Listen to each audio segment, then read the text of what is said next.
Assalamualaikum warahmatullahi wabarakatuh.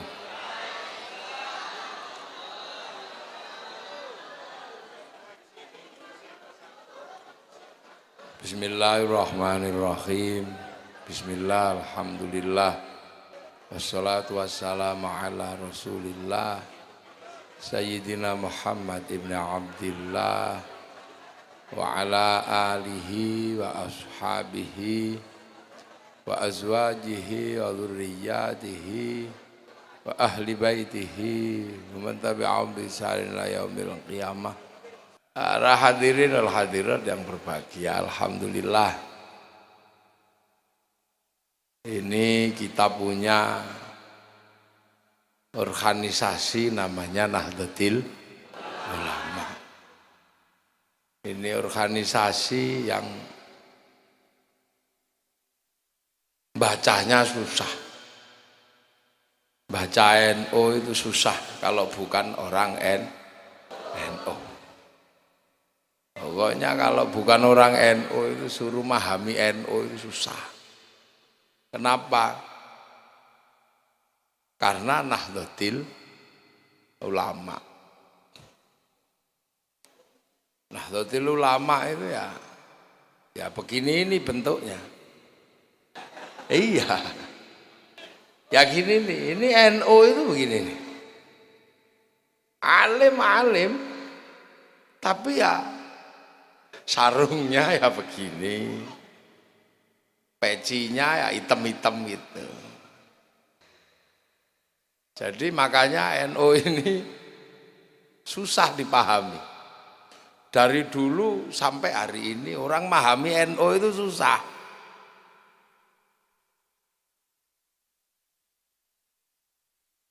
Susah, memahami NU itu tidak mudah. Karena apa? NU ini punya tanggung jawab berhadapan langsung dengan orang yang belajar Islam dari generasi yang sangat jauh dengan Rasulullah. Itu tanggung jawab NU. Kenapa? Karena NU itu Nahdlatul Ulama. Nah, ulama itu siapa? Pewaris para nabi. NU itu pewaris para nabi. Loh, ini ndak NU ya ndak ada loh.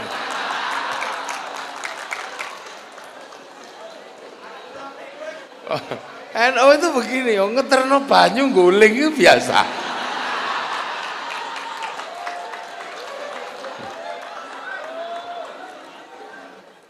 Jadi makanya NU itu ndak tegang. NU itu riang gembira.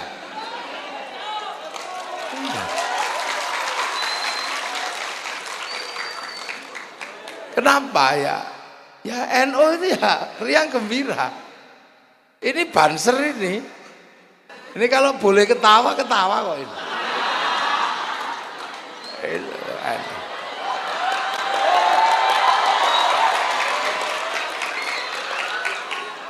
Tapi sama Yai Marsudi kan nggak boleh ini ketawa. Kalau ketawa diambil seragamnya. Jadi gini loh ini NU, ciri khasnya seperti ini. Itu. Jadi NU itu ciri khasnya memang udah seperti ini. Jadi ndak serius-serius amat itu ndak. Makanya kita ini kadang dianggap nggak serius. Beragama itu nggak serius dianggap. Yang lain Allahu Akbar. NU cuman Allahu Akbar. Ya udah serius ya. Yang lain itu kalau takbir itu Allah. NU ya cuman Allah Akbar. Lu itu NU. Ini yang kita mesti pahami. Makanya NU itu sering dianggap nggak serius. Yang lain Allahu Akbar, Allahu Akbar. NU ya iso.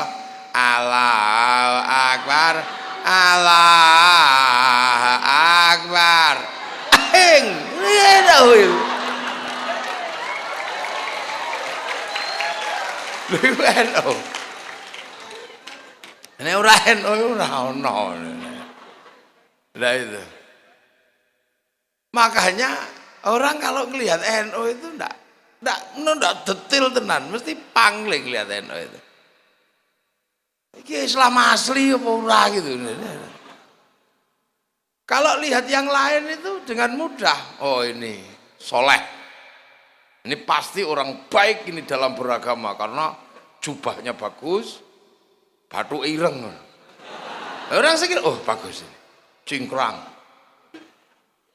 Kiai ku ora ono sing ora serius blas. Ada kutut.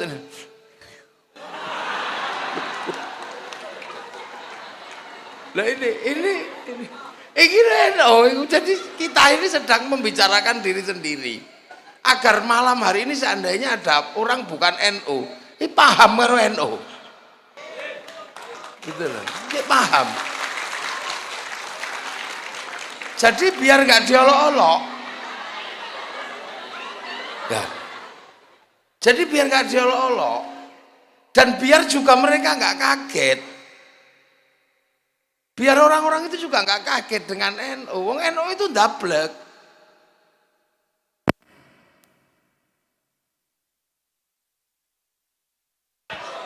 Oh ya NU.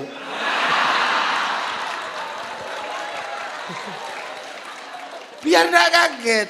Karena orang ini mesti terkaget-kaget kalau lihat NU. Sampai peneliti Belanda itu bingung NU apa. Saking bingungnya sampai kesimpulannya itu nggak masuk akal.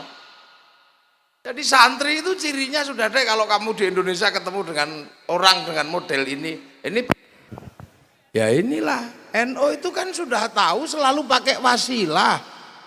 Lah kok pakai mic nggak ada wasilahnya ini?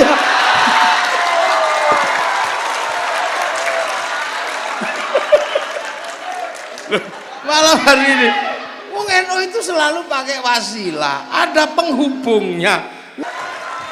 Ini makanya ya mati, jangan kaget, sudah tidak usah heran ini. Jadi inilah resiko tanpa wasilah itu. Makanya ada. Ini biar orang itu tidak kaget. Saya ini sering didatangi orang karena kaget lihat NU itu. Ya, oleh Belanda diteliti gagal. Sampai ada yang meneliti cuman dengan 3 terminologi. Santri, priyayi, abangan. Santri itu ya cirine itu gak ilok tenan itu. Priyayi itu pekerja. Ya, pekerja termasuk ya orang-orang intelektual yang bekerja sama Belanda. Ini abangan itu ya rojo dan teman-temannya. Nah, ini santri itu ya ketone miring, sarunge nglinting, mambu rokok, gudiken.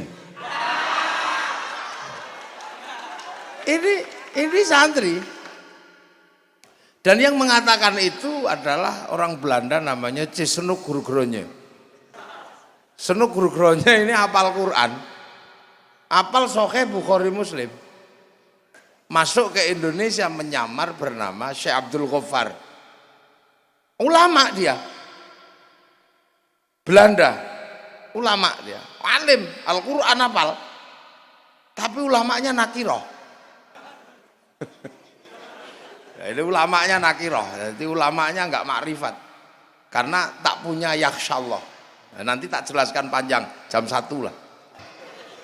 Lah itu orang menjadi bingung. Jadi ini kekuatan dianggap sebagai sebuah kekuatan yang terpisah dari Arab. Dianggap terpisah. Seolah-olah yang di sini ini nggak ada hubungannya sama Islam yang di sana. Penampilannya seperti ini. Ya. Tapi ketika orang-orang ini kalau sudah marah, yang namanya santri itu kalau sudah marah, Dulu Belanda bangkrut gara-gara santri marah. Iya, namanya Pangeran Dipo. Santri marah bangkrut. Zaman segitu 2 juta gulden habis. 200.000 tentara terbaik Belanda mati di sini. Akhirnya ya sudah deh. Kayaknya semua pengen baik. Akhirnya sudah jangan perang lagi sama santri, mati kita katanya. Disekolahkan aja santri itu, sekolahkan. Maka ada yang namanya Van de Venter, anggota Volkskrant Belanda, mengusulkan agar orang Indonesia ini disekolahkan. Lahirlah namanya politik etis karena disetujui Ratu Wilhelmina. Nah, yang lain mau sekolah. Wah, kayaknya asik sekolah di Belanda. Santri nggak mau. Apa ini sekolah di Belanda? Rusak kita nanti, udah nggak usah sekolah sana. Kita sekolah model yang ada aja. Karena kalau mengikuti Belanda nanti kita jadi kayak Belanda. Man tasyabbaha biqaumin fahuwa minhum. Siapa yang menyerupai Belanda sama dengan Belanda. Dan perlawanannya basic, perlawanan kebudayaan. Belanda pakai jas, santri pakai baju. Belanda pakai celana, kita pakai sarung. Belanda pakai sepatu, kita pakai sendal. Nah, santrinya akhirnya Belandanya pusing, akhirnya ikut. Santri akhirnya pakai baju biasa, pakai surjan. Pengikut Belanda pakai belangkon. Santrinya pusing akhirnya. Loh, kok mirip kayak kita juga. Akhirnya Belandanya pakai sarung. Akhirnya kok mirip juga. Akhirnya sendalnya ganti, kita pakai sendal kayu. Belanda ikut pakai sendal kayu. Akhirnya santrinya ya udah deh pakai sendal kayu, tapi pentolnya satu aja gitu. Nah itu maka ada santri Bakia. Akhirnya ini disekolahkan nggak mau, bikin sekolahan sendiri. Sama Belanda akhirnya dikejar-kejar kemana-mana. Lah santri lari ke kampung, salah satunya sampai Citangkolo ini. Santri ke kampung-kampung akhirnya, maka karena perlawanannya kebudayaan dengan Belanda, maka jangan salahkan kalau sekarang kekuatan santri ada di desa, dan kita nggak perlu malu menjadi santri yang kekuatannya ada di desa. Nggak perlu malu karena ini adalah resiko mempertahankan akidah Ahlussunnah wal Jamaah dengan tidak ikut Belanda. Jadi bangga saya jadi santri di kampung-kampung. Nah setelah itu Belanda melihat, wah ini lumayan lah bangsa ini, santri ini udah hilang katanya. Begitu dipikir hilang, Belanda suka-suka aja masuk lagi. Nah begitu Belanda masuk lagi, ternyata santri ini nggak mati. Santri tetap melakukan perlawanan. Dengan cara apa? Dengan sesuatu yang nggak masuk akal. Ketika orang-orang yang disekolahkan Belanda ini pulang, masuk kembali ke Indonesia, menggagas yang namanya nation state atau negara bangsa. Karena waktu di Belanda itu baca bukunya Ernest Renan yang berjudul What is the Nation? Nah, santri mis mumet di hopo gitu. What is the nation? Apa itu sebuah bangsa? Nah, kita menamakan bangsa Indonesia. Nah, santri datang. Ternyata apa? Punya gagasan yang sama. Santri yang selama ini belajar di Mekah, belajar di Arab, ternyata punya gagasan yang sama. Yang sini yang lulusan Belanda berbicara tentang bangsa, yang santri juga berbicara tentang bangsa, dan lebih ekstrim karena hubbul waton minal iman.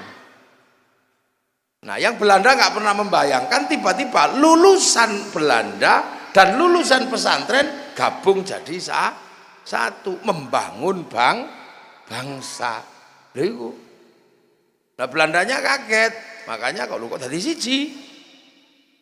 Begitu jadi satu, ternyata berencana membangun sebuah negara lah. Ketika berencana membangun sebuah negara, Belanda kaget, Eropa kaget, loh kok iso bangun bangsa. Trennya berbeda. Yang di Arab trennya adalah satu bangsa pecah menjadi puluhan negara, yang di Eropa pecah puluhan negara. Loh kok yang di sini malah berbeda-beda bangsa, trennya akan bersatu dalam satu negara. Ini aneh ini. Pakai Pancasila. Loh kok iso terima ke Pancasila? yang lulusan Belanda dan lulusan pesantren bersepakat dengan Pancasila. Cuman pada akhirnya memang terjadi gesekan. Terjadi gesekan di mana Pancasila ini tidak diterima oleh beberapa kalangan. Ada yang pengen lebih formal menambahkan 7 kata dan kewajiban menjalankan syariat Islam bagi pemeluknya. Nah, dalam situasi kalut seperti itu, penyelamatnya siapa? NU. Karena Bung Karno menyatakan saya nggak bisa lagi memikir Pancasila kalau ditolak oleh kaum muslimin, mumpung ada kiai yang pinter, datang aja deh ke Kiai Hasyim. Maka Kiai Wahid datang ke Tebuireng mempertanyakan apakah Pancasila ini sudah betul secara syar'i. Akhirnya Kiai Hasyim, ya karena ini keputusan penting, nah aku tak istikharah. Istikharahnya apa? Puasa 3 hari, mengatamkan Fatihah, sekali Fatihah iyyaka na'budu wa iyyaka nasta'in diulang 350 kali. Terus malamnya istikharah 2 rakaat, rakaat pertama surat At-Taubah 41 kali, rakaat kedua surat Kahfi 41 kali. Makanya sampean enggak usah ragu dengan NU. Enggak usah khawatir lah. Lah Kiai Hasyim kenapa jadi rujukan ulama? Karena Kiai Hasyim pulang dari Mekah itu hafal Kutubus Sittah. Buktinya apa? Mendapatkan gelar Hadratus Syekh. Hadratus Syekh itu mensyaratkan hafal Kutubus Sittah, Sahih Bukhari, Muslim, Sunan Abu Dawud, Nasa'i, Tirmidzi, Ibnu Majah. Jadi sampean nggak usah ragu dengan NU, apalagi kalau yang nyerang pakai hadis 1. Kullu bid'atin dholalah wa kullu dholalatin finnar. Apa aja persoalan hadisnya itu. Persis kayak kunci Inggris. Buka apa aja itu, jadi tidak usah khawatir sama NU. Nah, malam-malam istikharah seperti itu, paginya udah hapus saja 7 kata dalam Piagam Jakarta itu. Lah orang kaget, ini sama Belanda ekstrimnya begitu, ketika berbicara bangsa toleransinya luar biasa. Ya saya apa no NU ini, mana orang nggak ngerti. Lah itu, nah makanya semenjak itu NU sudah tidak pernah lagi mempersoalkan Pancasila, karena keputusan Mbah Hasyim itu pasti keputusan yang disandarkan kepada istikharah, dan istikharah itu pasti urusannya dengan Allah. Udah rampung. Nah orang pada kaget lagi. Nah situasi genting, tiba-tiba negara ini dalam situasi genting, NU keluar dengan resolusi jihad. Tuh, aduh ya apa? Wis hilang tak kira wis mati kok metu meneh. Keluar lagi dengan sebuah seruan perang dengan sekutu. Akhirnya sekutunya mati sekalinya pasukan Gurkha kalah itu ya di Surabaya itu. Nah terus berjalan, oh ini tiba-tiba pemilu pemenang ketiga. Wah iki wong ngopo tuh kurang tentek iki jadi nih. Nah tiba-tiba orang yang anti sikapnya Kiai Hasyim dengan Piagam Jakarta tetap ngotot, akhirnya mereka bikin perlawanan kepada negara, berontak sana berontak sini atas nama Islam. Nah, dalam situasi itu NU menjadi sangat berat. Kenapa? NU sedang berbicara tentang bangsa. Kenapa? Karena urusan agamanya NU sudah selesai di pesantrennya masing-masing, ngaji tetap NU sudah selesai. Pancasila sudah final, dan Pancasila dirongrong atas nama agama. Bangsa dalam keadaan terancam. NU ngambil sikap, Bung Karno ngambil sikap. Nah disitulah kemudian yang ngomong bangsa waktu itu salah satunya adalah PKI ngomong bangsa, Bung Karno ngomong bangsa. Lah NU ngomong bangsa, lah sama-sama ngomong bangsa, ya akhirnya mungkin kalau sekarang NU itu dibully habis. Sekarang kalau seandainya itu NU pasti dibully habis karena berkawan dengan PKI dalam Nasakom. Ya berkawan, kenapa? Karena PKI juga ngomong bangsa. Lah urusan agama sudah beres. Gitu loh. Itu ngomong bangsa. Itu karena ngomong bangsa. Lah tetapi begitu tahun 65 itu 65 begitu PKI-nya melawan memberontak pada Indonesia, yang nabrak pertama kali siapa? NU. Jadi kalaupun NU itu kucing pun kalau ngomong bangsa teman. Jadi di situ tahun 65 bukan apa-apa. Kenapa kemudian ada Nasakom? Ya karena semuanya sedang berbicara bangsa, karena waktu itu ancaman bangsa adalah dari radikal-radikal kanan. Sudah akhirnya bangsa selamat lah. Tapi selamatnya bangsa Indonesia jatuh ke tangan Pak Harto, dan Pak Harto mau tidak mau merapikan kondisi bangsa, bikin fusi partai. Nah ketika Pak Harto bikin fusi partai, NU ditaruh di P3, Partai Persatuan Pembangunan waktu itu. Nah, PDI ditaruh di PDI, Golkar punyanya Pak Harto. Nah NU ditaruh di P3 di dalam musuh-musuhnya itu. Nah, akhirnya kemudian sikut-sikutan di dalam, dan NU dianggap sebagai sesuatu yang besar yang harus dilemahkan. Makanya kemudian NU itu waktu itu kiainya cuma dianggap kayak daun salam. Kalau masak sayur asem nggak sedep kalau nggak ada daun salam, begitu mateng daun salamnya dibuang duluan. Nah dalam situasi seperti itu Pak Harto kemudian merapikan kondisi politik dengan kembali kepada asas tunggal Pancasila. Lah NU udah terlanjur jengkel sama Pak Harto. Makanya kemudian seolah-olah NU itu mau ngelawan Pak Harto. Tapi Pak Harto nggak bisa disalahkan karena situasinya sangat pelik, maka memberlakukan asas tunggal Pancasila. Lah memberlakukan asas tunggal Pancasila ini sebuah dilema yang kalau tidak hati-hati bisa keliru memaknai. Apa? Pancasila itu kebutuhan bangsa dan negara. Urusan Pak Harto itu kan urusan 5 tahunan. Makanya kemudian waktu itu untungnya sudah ada Gus Dur, tokoh muda. Gus Dur melihat situasi seperti itu, maka Gus Dur mengumpulkan seluruh ulama untuk membicarakan bagaimana apa kebutuhan bangsa. Nah kebutuhannya adalah Pancasila, maka Kiai Ahmad Siddiq merumuskan ukhuwah watoniyah basyariah Islamiyah. Nah akhirnya NU jadi. Pak Harto sendiri udah panik waktu itu, mengganti M. Yusuf dengan Benny Murdani, Katolik. Itu yang kemudian jadi kampanye di Ciamis. Benny Murdani naik masjid pakai sepatu kayak gitu. Nah, termasuk waktu itu bikin CSIS. Nah, dalam situasi kayak gitu, ternyata NU punya sikap yang antik, bisa membedakan antara kebutuhan bangsa dan negara, dan bisa membedakan antara kebutuhan politik Pak Harto. Pancasila itu kebutuhan bangsa dan negara, maka Pancasila diterima sebagai asas tunggal. Akan tetapi perlawanan dengan Pak Harto tetap jalan terus dengan tidak kemana-mana tapi berada di mana. Lu permainan canggih lah Pak Harto terus rumangsa, waduh kalah saya mainan sama NU.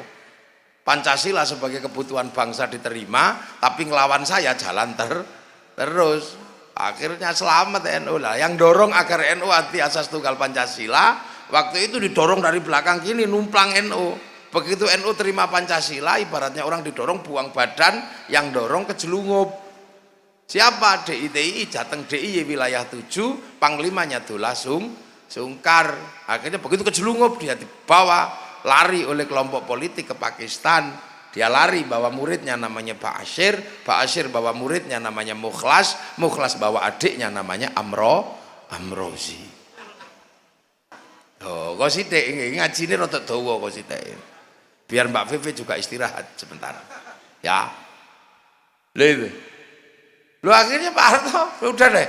Daripada aku pusing ngikuti permainannya NU, bangsanya diterima, tapi urusan politiknya jalan terus, maka kemudian Pak Harto nyuruh Mbak Tutut untuk ikut Gus Dur. Udah deh, ikuti Gus Dur kemanapun biar tahu buntutnya kemana, tidak kemana-mana tapi berada di mana-mana. Maka Mbak Tutut kemana-mana ikut Gus Dur, naik NU. Lah itulah makanya kemudian Mbak Tutut kemana-mana memberikan barokah lewat bantuan pondok-pondok pesantren. Lah kenapa? Karena naik kendaraan itu bayar. Jadi kalau sebelum dikalahkan secara politik, memberi uang kepada NU itu suap, riswah, itu haram.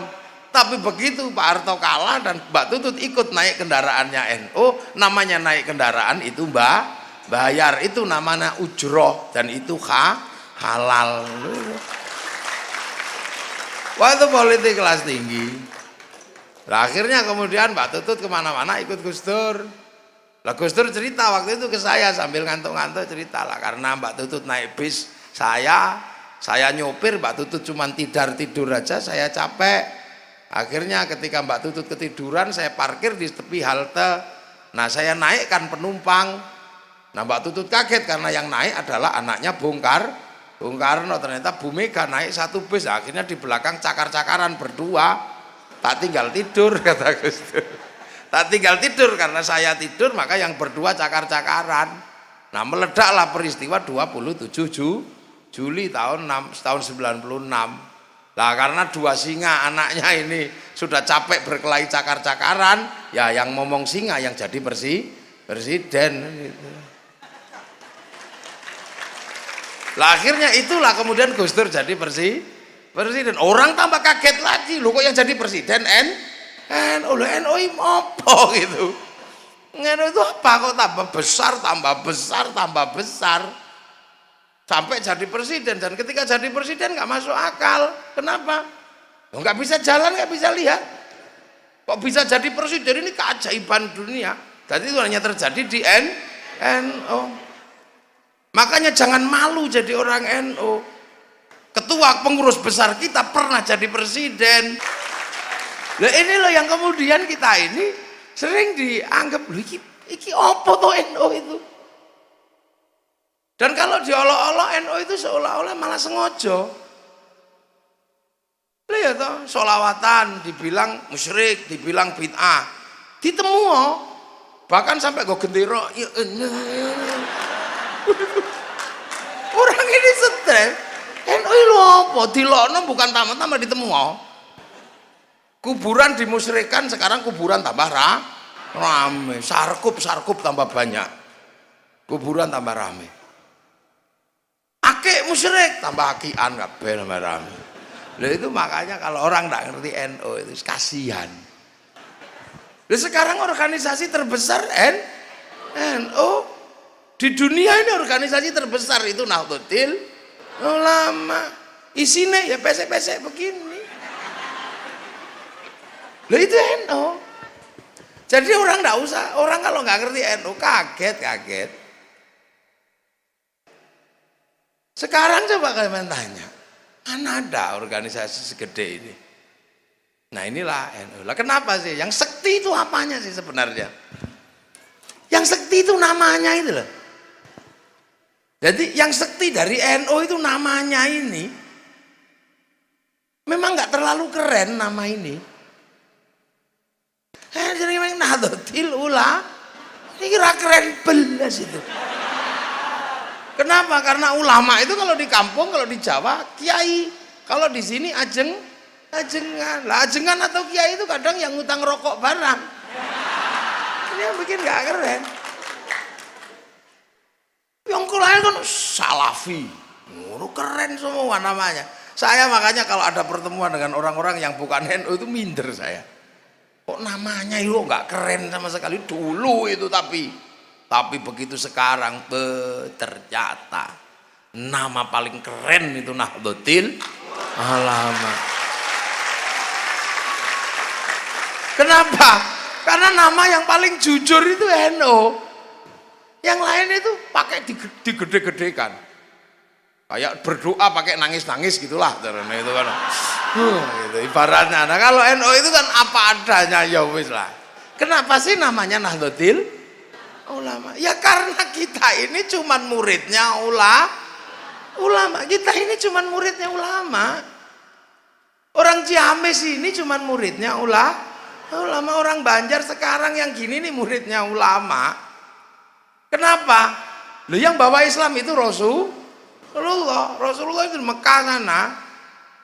Nah, Rasulullah itu punya murid. Muridnya Rasulullah itu namanya siapa? Sahabat itu jelas itu. Sahabat itu murid Rasul, ketemu Rasul. Itu murid Rasulullah namanya sahabat. Nah, orang yang ketemu sahabat gak ketemu Rasulullah, murid sahabat itu namanya tabi'in. Lah, tabi'in itu punya murid namanya tabi'ut. Bukan ashabus sahabat, bukan ashabus bukan, tapi tabi'in, pengikut. Nah, muridnya tabi'in itu tabi'in. Nah, muridnya tabi'in. Terus kalau dari kepangkatan itu loh, terus kita ini terus namanya apa? Lo ya wis tabi'ut. Ada panjang. Dari ya Marsudi ya siapa? Mau ini muridnya ulama cuman. Wong kita kan ketemu siapa?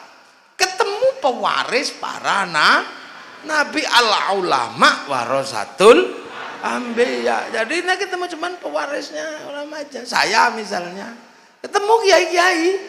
Beliau ketemu kiai, muridnya kiai-kiai di sini, nanti ketemu itu ternyata muridnya Kiai Hasyim. Kiai Hasyim Asy'ari. Saya misalnya ya diajari bapak saya murid-murid dari Langitan, murid-murid dari Tebuhi Irang, gurunya dari Mbah Hasyim juga. Lah Mbah Hasyim itu juga muridnya Mbah Asy'ari. Mbah Asy'ari ini di Jombang sana juga muridnya Mbah Khalil. Lah Mbah Asy'ari ini ya cuman muridnya Mbah Khairon atau Mbah Gareng. Mbah Asy'ari, Mbah Khairon muridnya Mbah Abdul Wahid Salatiga.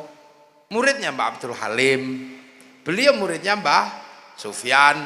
Mbah Sufyan muridnya Mbah Jabar. Mbah Jabar muridnya Mbah Abdul Rahman Sambulasem. Muridnya Mbah Abdul Halim Benowo. Beliau muridnya Mbah Cokrojoyo Sunan Geseng. Muridnya Sunan Kalijogo. Sunan Kalijogo murid Sunan Bonang. Sunan Bonang muridnya Sunan Ampel. Sunan Ampel muridnya Mbah Ibrahim Asmoro Kondi. Muridnya Syed Jumadil Kubro. Muridnya Syed Muhammad. Muridnya Syed Ahmad Jalaluddin Cempo. Muridnya Syed Abdul Malik. Murid Syed Alawi Amil Fakih. Murid Syed Ahmad Sokib Mirbat. Itu muridnya Syed Ali Khalil Qasam, murid Syed Alwi, murid Syed Muhammad, murid Syed Alwi, murid Syed Ahmad Al-Muhajir, murid Syed Isa Naqib, murid Syed Ubaidillah, murid Syed Muhammad, murid Syed Ali Uraidi, murid Syed Ja'far Shodiq, murid Syed Bakir, murid Syed Ali Zainal Abidin, murid Sayyidina Hasan Husain, murid Sayyidina Ali. Lah ini yang muridnya Rasulullah Muhammad sallallahu alaihi wasallam. Loh itu, lah kita ini cuma muridnya ulama lah. Penghubung yang panjang ini namanya ahli sunnah wal jamaah. Loh, ahli sunnah nabi wis, wal jamaah sahabat, wal jamaah sahabat tabi'in, wal jamaah tabi'in tabi'ut tabi'in. Lah kita ini wal jamaahnya ulama tabi'ut. Ini sebenarnya makanya ndak usah ngoyo. Lu murid Nabi itu di Mekah sana makan 3 jari bisa, wong sama-sama kurma dan roti. Lah sampai sini soto ya, bisa. Ini wal jamaahnya beda. Yang di sana kurbannya unta, sini nggak lahir unta, lahirnya kebo sapi. Makanya kalau maksa kurban unta ditangkap polisi karena nyuri untanya kebun binatang. Loh ini loh wal jamaahnya beda. Jadi sederhana saja sebenarnya memahami Islam itu. Enggak ribet-ribet itu ndak. Sana jubahan bisa, tanahnya bersih, padang pasir sampai sini. Ayo, dijubahi enggak jadi nanem padi. Ini cara Jawa ra sida tandur, ra sida derep. Enggak jadi. Ini mau sederhana kok. Loh makanya corak wal jamaah itu pasti akan berbeda-beda. Pasti berbeda-beda wal jamaah. Beda. Islam di Arab sama. Wong Islam itu rumusnya sama kok.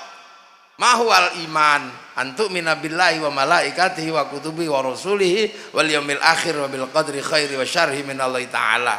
Sodakta, kata malaikat. Mawal Islam antasyhadu an la ilaha illallah wa anna muhammadur rasulullah wa tuqimus sholata wa tu'tiyaz zakata wa tasuma ramadhana wa tahujjal baiti man istata'a ilaihi sabila. Sama rumusnya, cuman ketika berjalan ini kan beda.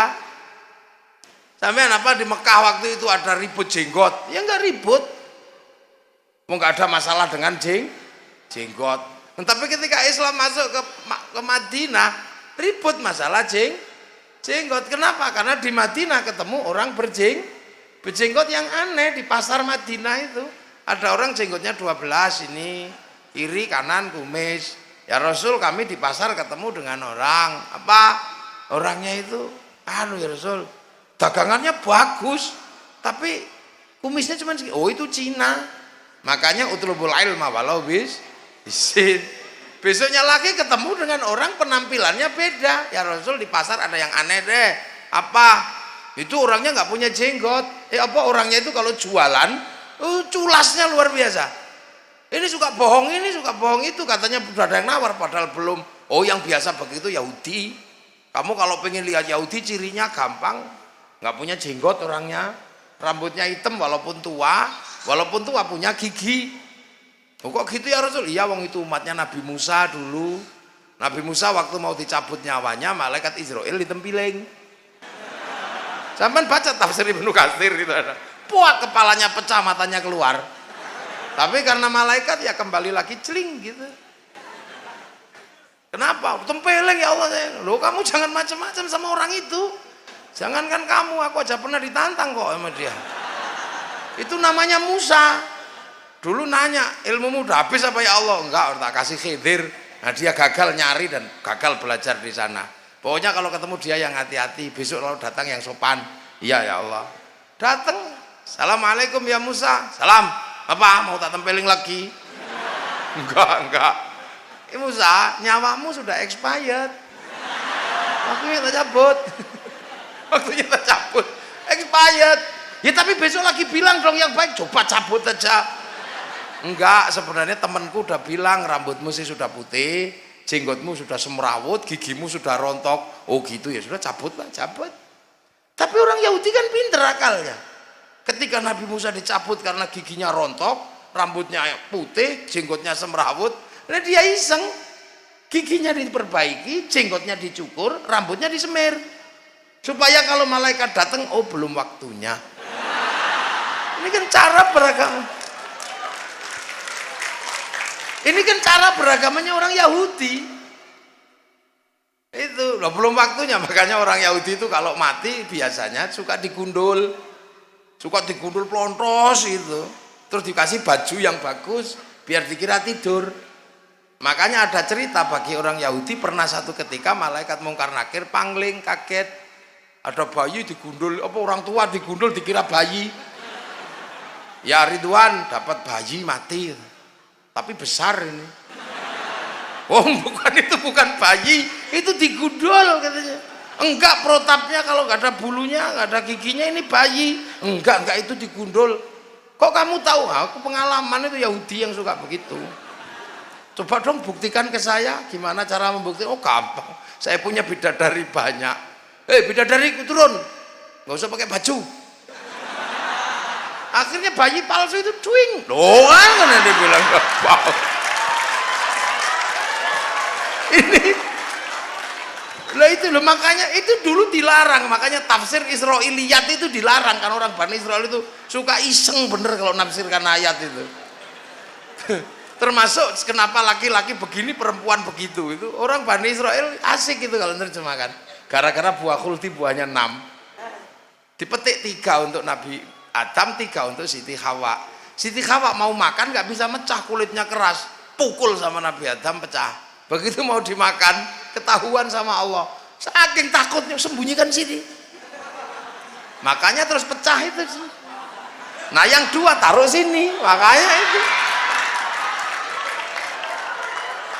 Lah ya ini, tapi itu jangan dipakai karena itu tafsir Bani Israel. Nah yang laki-laki Nabi Adam 1 ditelen nyantol di sini, Nah yang dua karena dipetik masih ada gagangnya, taruh sini. Loh, itu di zaman Rasulullah baru ada, makanya kamu jangan ya, tolong kamu jangan cukur jenggotmu biar nggak kayak orang Yahudi. Maka urusan lihyah itu urusan untuk menyelisih orang Yahudi, dari situ asalnya. Lah jadi ribet kan gara-gara Kiai Said bilang orang jenggotnya panjang goblok. Wah, itu aja yang jadi ribet. Itu gara-gara Kiai Said merespon orang Indonesia yang mengatakan Wali Songo itu nggak ada. Mereka ini kan lama mengatakan Wali Songo itu nggak ada, melakukan studi Gajah Mada itu Islam, namanya Gajah Ahmada kan ada itu. Lah saya waktu itu diminta untuk menseminarkan Gajah Mada dengan nama Gajah Ahmada. Saya tak seminarkan, saya ngomong aja, saya nggak mau ngomong panjang-panjang. Loh kenapa Kiai? Lah saya ini jengkel aja. Ini yang nulis ini dan orang-orang ini masalah buat saya. Kenapa masalah? Mereka inilah orang yang selalu mengatakan bahwa mendoakan orang mati itu nggak nyampe. Lu ini mendoakan orang mati aja nggak nyampe, malah sekarang mengislamkan orang mati. Gajah Mada sudah mati malah diislamkan, nggak mau ngomong, saya pulang saya. Loh, kan ya toh? Ini orang selalu mengatakan doa orang hidup kepada orang mati itu nggak nyampe. Lo kok malah Islam nih wong mati gila ya, wong kocel kok. Itu untuk mengatakan Wali Songo tidak ada ya, termasuk ada Zainal Abidin, ada Badrus Salam mengatakan Wali Songo itu fiktif, nggak ada. Lah Kiai Said sebagai ketua NU merasa punya tanggung jawab. Wali Songo kalau nggak ada lah NU itu ikut siapa? Penerus Wali Songo. Akhirnya Kiai Said jengkel karena yang olok-olok NU Wali Songo nggak ada itu jenggotnya panjang semua. Soalnya jenggotnya kan panjang-panjang. Dia olok-olok sama Kiai Said, dasar orang kalau jenggotnya panjang itu goblok. Akhirnya mereka nggak sadar bales, Kiai Said yang goblok. Wong penerus Wali Songo kok mengatakan orang berjenggot itu goblok, padahal seluruh Wali Songo berjenggot. Lah katamu kemarin nggak ada. Lu kok berjenggot? Loh itu terus digoreng sana goreng ini loh. Inilah ya, orang kalau nggak paham ini, makanya bagi Kiai NU nggak beribet masalah jenggot itu. Mau jenggot-jenggotan lah, mau nggak ya nggak lah, biasa aja. Nah di pasar Madinah ketemu orang Romawi. Orang Romawi itu senengannya jualan jubah Romawi itu pakai korset sininya, makanya kalau pakai jubah Romawi begini, terus panjang sisa kainnya ada yang bawakan. Makanya orang kalau pakai jubah Romawi itu sombong. Maka kemudian sama Rasulullah biar gak sombong, potong isbal. Maka urusan isbal itu urusan sombong. Maka bagi Kiai nggak ada masalah. Wong di sini nggak ada orang sombong karena kainnya panjang. Malah yang cingkrang sebagian sombong. Nah ini kan biasa aja. Ini problem budaya waktu itu sebenarnya. Terus Islam setelah itu jalan, lah pindah ke Persia lah. Di Persia sudah jeng Nabi sudah gak ke sana, yang ke sana Sayyidina Ali lah. Sayyidina Ali ini yang kemudian di sana berbesan dengan Raja Rustum. Raja Rustum itu raja Majusi, raja Persia. Nah, raja Persia inilah yang kemudian masuk Islam karena mengambil menantu Sayyidina Husain, lahir Sayyid Ali Zainal Abidin. Nah, karena raja Majusi masuk Islam, orang Majusi menyembah api lah. Api Majusi itu ditaruh di bangunan tinggi namanya Manaro. Makanya begitu masuk Islam apinya dibuang, Manaronya ditaruh depan masjid. Sampai Jawa namanya Menoro, sampai Citangkolo namanya Menara. Loh, itu aja kok ribet sama ya. Jadi ada yang ribet. Lah di Persia itulah kemudian terjadi peristiwa politik. Peristiwa politik apa? Rebutan kekuasaan setelah Sayyidina Ali. Setelah Sayyidina Ali rebutan kekuasaan, perang di situ. Nah hasilnya apa? Sayyidina Husain terbunuh. Wah begitu Sayyidina Husain terbunuh, ya marahlah orang Persia sampai hari ini karena ditempati oleh Sayyidina Husain dibunuh. Makanya orang Iran itu begitu kiblatnya ke Sayyidina Ali. Ya karena apa? Sayyidina Ali ini berhubungan keluarga dengan Raja Raja Rustum, tadi hubungannya kekeluargaan. Makanya di Iran cari nama Yazid itu nggak ketemu. Karena yang bunuh Sayyidina Husain itu Yazid bin Muawiyah. Iya, cari di sana nama Yazid nggak ketemu. Makanya kalau ada orang waspada Syiah, di sini nggak ada sejarahnya hubungannya dengan Syiah. Makanya NU biasa aja, nggak kok terus Syiah. Enggak, oke, NU paham. Syiah itu hanya miliknya orang Iran, sini nggak bisa. Sana nama Yazid nggak ketemu, di sini Pak Ali namanya anaknya ya Yazid biasa baca. Nama Muawiyah biasa. Saya pernah dibilang hati-hati, waspada.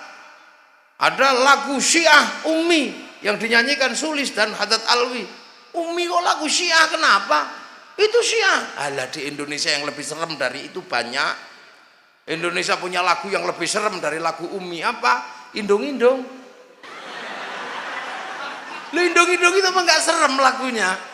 Aduh Siti Aisyah mandi di kali rambutnya basah, tidak sembahyang tidak puasa, di dalam kubur mendapat siksa. Kok pakai nama Siti Aisyah tidak sembahyang tidak puasa itu lah ya? Kok nggak pakai nama Tulkiem? Lah dibales juga akhirnya Fatime jande kaye. Kenapa pakai nama Fatimah? Oh, Indonesia itu biasa sudah kayak gitu. Makanya orang kalau memahami sirah ahli sunnah wal jamaah nggak kaget kan gitu. Lah akhirnya Said Ali Zainal Abidin ini menghadapi situasi sulit, akhirnya daripada di sana ribut keluar dari tanah Arab, keluar. Nah, keluar punya anak namanya Sayyid Bakir. Lah begitu Sayyid Bakir keluar, situasinya tambah sulit, punya anak Sayyid Ja'far Shadiq. Makanya saya Ja'far Shadiq nggak ingin hidup di sana, pengen ke sini. Loh, saya Ja'far Shadiq nggak ingin hidup di sana, pengennya hidup di luar sana. Ya mungkin pengennya ke sini, wong buktinya keturunannya ke sini semua. Loh, sampean nggak tahu curhatnya saya Ja'far Shadiq itu? Curhat sama kakeknya. Langsung Allahumma sholli ala sayyidina Muhammad wa ashghili zalimin bil zalimin wa akhrijna min bainim salimin wa ala alihi wa sahbihi ajma'in. Loh, itu kan curhatnya saya Ja'far Shadiq. Wa asghilil zalimin bidzalimin. Ya Allah, biarlah orang ribut, orang zalim ribut sesama orang zalim. Wa akhrijna min bain, aku pengen keluar dari mereka. Aku pengen keluar. Loh, jadi yang pengen keluar itu saya Ja'far Shadiq. Keluar dari sana, membawa Islam menjauh. Punya anak namanya Sayyid Ali Uraidi, menjauh dan selalu mengatakan hati-hati nak, hati-hati, kita jangan lupakan sejarah nenek moyang kita, tidak dilupakan. Lah punya anak namanya Sayyid Muhammad menjauh, punya anak namanya Sayyid Ubaidillah, menjauh, punya anak Sayyid Isa, menjauh, punya anak namanya Sayyid Ahmad Al-Muhajir, menjauh, punya anak Sayyid Alwi, punya anak Sayyid Muhammad, punya anak Sayyid Alwi, menjauh, punya anak Sayyid Ali Khaliq Qasam, menjauh, punya anak Sayyid Ahmad Sohib Mirbat, menjauh, punya anak Sayyid Alawi Amil Faqih, sampai di Mongol putrana namanya Sayyid Abdul Malik. Sayyid Abdul Malik punya anak namanya Sayyid Ahmad Jalaluddin sampai Campa. Makanya Sayyid Ahmad Jalaluddin bisa merukunkan kerajaan Annam sama kerajaan Campa ketika perang masalah agama. Nah, Sayyid Ahmad Jalaluddin punya anak Sayyid Muhammad sampai Paseh, punya anak namanya Sayyid Jamaluddin Al-Husaini Al-Kabir masuk tanah Jawa di Nusantara. Nah, ini Dahono Coroko menyebutnya Syekh Jumadil Kubro. Itu aja. Nah, tepuk tangan, enggak usah malu-malu. Nah, ini kan bisa dilihat. Karena Syekh Jumadil Kubro itu garisnya dari sana, maka kita selalu diajari. Itu loh, Syekh Jumadil Kubro di Jogja sana bertempat pertama. Untuk apa? Mengajarkan Islam di sana. Nah, orang Islam di sana ini masalah. Kan gitu, masalah. Islam masuk ke sini masalah. Kenapa? Ketemu orang Hindu. Lah karena ketemu orang Hindu, maka kemudian para wali punya kebijakan. Sudah deh, Islam ditanam di sini, tapi orang Indonesia nggak perlu lihat Arab. Makanya waktu itu ketika para wali di sini datang, orang Indonesia nggak boleh pergi haji, orang Nusantara. Itu salah satu kebijaksanaannya, nggak boleh haji, jangan haji. Nah itulah makanya orang Islam di sini waktu awal nggak ngerti budaya Arab, ngertinya ya Islam gitu aja, nggak ngerti budaya sana. Karena orang Jawa waktu itu dilarang pergi haji. Loh ini kan kenapa dilarang pergi haji? Lah soalnya orang Jawa kalau pergi haji konslet. Karena ini Hindu tidak boleh menyembah di candi, tidak boleh. Candi itu tumpuan batu. Kalau kemudian dia imannya belum kuat, pergi ke Mekah kaget lihat Ka'bah juga dari batu. Makanya orang Jawa nggak lihat ke sana. Di sini tidak boleh dengan air suci, sampai Mekah air zam-zam. Di sini nggak boleh Tugu Batu sampai sana Jabal Rohmah. Perjalanan suci pakai kain selempang, di sini warnanya kuning, di sana warnanya putih. Setelah perjalanan suci urusannya sama rambutnya, sini digundul, di Arab tahalul. Selesai perjalanan suci menyembelih binatang, di sini gadri, di sana korban. Makanya tidak boleh, udah nggak usah ke sana deh. Cukup sholat Jumat di masjidnya masing-masing 41 kali Jumat, tidak putus. Nah itulah maka kemudian ada cerita orang Jawa kalau waktu itu pergi haji ke Gunung Merapi karena Syekh Jumadil Kubro ada di Gunung Merapi. Loh itu bukti bahwa Islam yang datang ke sini jalurnya dari dzurriyyah Rasul. Jadi kalau ada orang Jawa pergi haji kok ke Gunung Merapi dulu, untuk apa? Agar orang sini tidak konslet. Makanya kemudian cukup ke masjidnya masing-masing 41 kali Jumat. Jadi orang Jawa yang dulu pergi haji ke Gunung Merapi itu bukan pergi ibadah haji seperti ke Mekah, tapi sholat Jumat 41 kali tanpa putus di masjid Gunung Merapi karena Syekh Jumadil Kubro ada di Gunung Merapi. Itulah. Jadi itu adalah arkeologi pengetahuan pertama yang bisa diambil bahwa memang Islam di sini itu dari awal Islamnya masuk tapi budaya Arabnya tidak masuk. Loh akhirnya selamat Islam itu. Makanya santri Lirboyo aja pakai peci putih nggak boleh waktu itu. Karena kalau pakai peci putih jangan-jangan lupa kedudukannya masih santri, jangan-jangan merasa sudah kiai. Lah sekarang belum diajar ngaji sudah diupel-upel tebel sekali. Makanya begitu diajari nggak masuk karena sudah kerapetan buntel itu.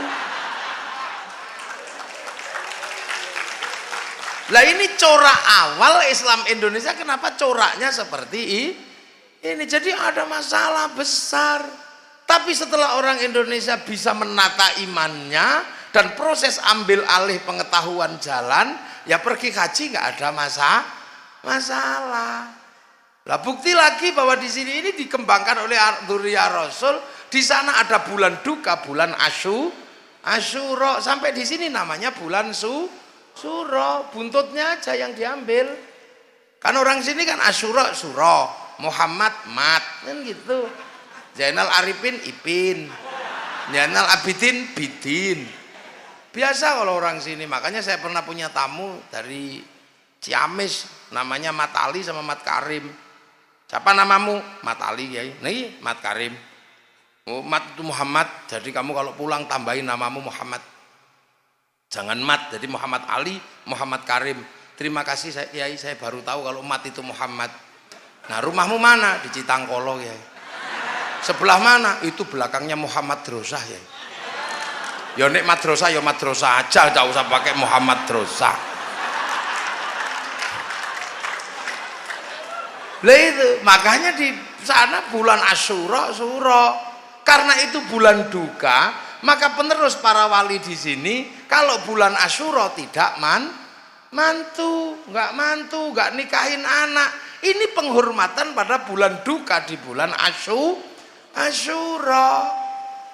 Ini loh buktinya. Makanya di sini pakai bubur merah putih. Semenanjung Melayu sana pakai tabui. Santri-santri biar gak lupa dengan peristiwa itu, setiap bulan Suro bikin santunan anak yatim. Jadi kalau orang Jawa kok gak mantu di bulan Suro, itu adalah bukti Islam otentik yang datang dari Timur Tengah ke sini.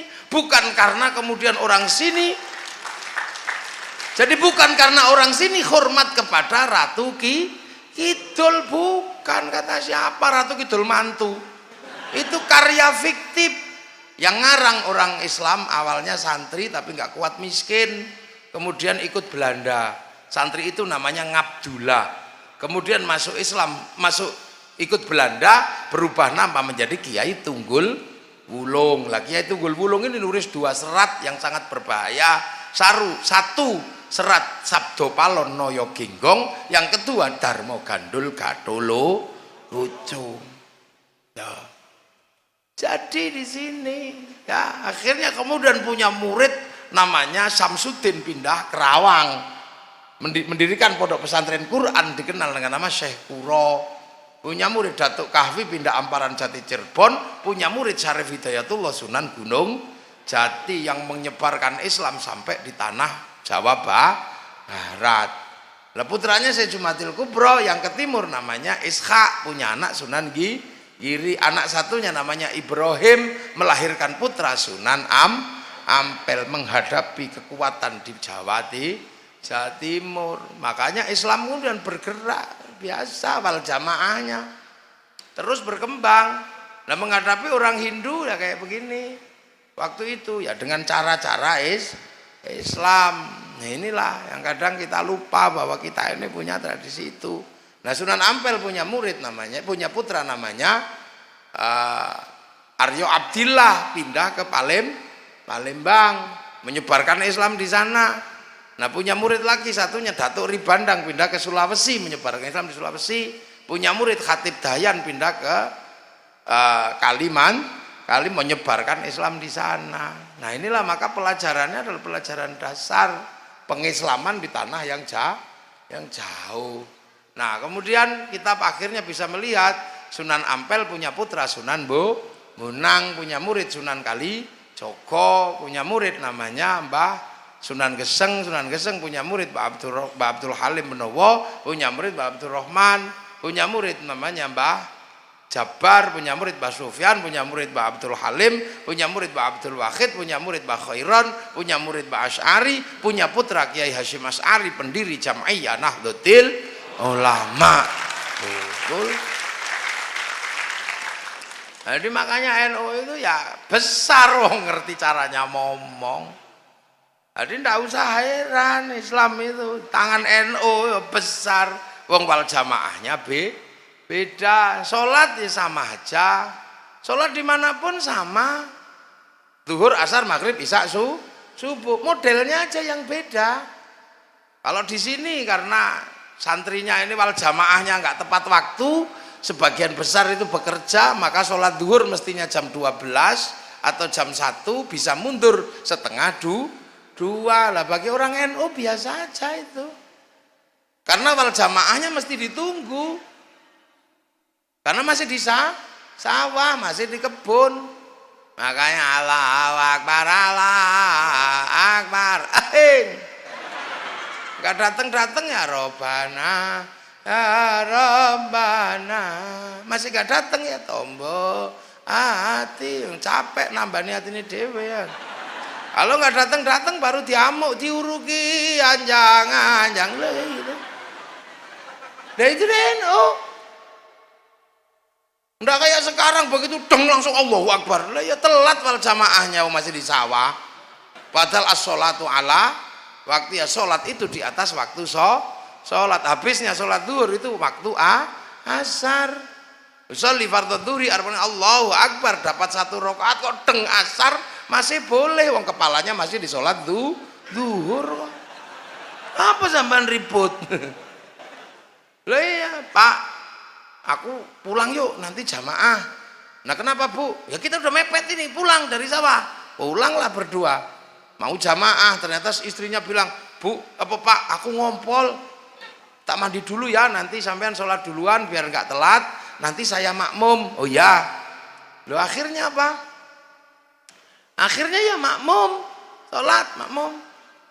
Tapi ternyata suaminya baru usolli, Allahu Akbar, 1 rakaat sudah waktu asar, sementara istrinya belum selesai mandi. Coba, berarti sang istri kehilangan waktu zuhur. Tapi karena tadi sudah janjian, maka istrinya tinggal nyusul, usolli fardhu dzuhri arba'an qiblati adaan makmuman. Loh masih boleh karena imamnya kepalanya masih di sholat zuhur dan tadi sudah janjian. Lu wong fikih itu enak, tapi jangan dibikin sering-sering ya. Dulu itu enak, itu wal jamaah ndak ribet sama sekali. Ausolli Allahu Akbar. Gitu aja. Enggak ada kok kiai Allah. Bukannya kiai nggak tahu dalilnya, tahu dalil begini ya ngerti, gini-gini ya begini ya ngerti. Tapi kiai menyesuaikan dengan jamaahnya, wong wal jamaah. Nah jamaahnya ini matanya kan gini. Makanya pakai yang Allahu Akbar biar nggak ganggu. Kalau Allahu Akbar, ya ikut nyetop apa itu ya gitu. Makanya kiai milihnya bukannya nggak milihnya Allahu Akbar. Wah ada kiai kok Allahu Akbar. Nggak ada. Karena kakinya santri itu wal jamaahnya itu cap salep 8. Oh, kerangan. Biasa aja makanya gitu. Lah wal jamaahnya kiai ini kan nggak khusyuk. Kenapa? Karena sinyalnya jauh. Mekah sama sini jauh, ini pemancar lokal ini di Tangkolo ini. Masjid di sini kan pemancar lokal, maka sinyalnya kadang hilang. Allahu Akbar. Ada bakso liwat, hilang. Ada ting ting ting, bakso. Sinyalnya hilang. Karena pemancar lokal. Allahu Akbar. Bismillahirrahmanirrahim. Sabbihisma rabbikal a'la alladzi khalaqa fasawwa. Lama ini. Lama.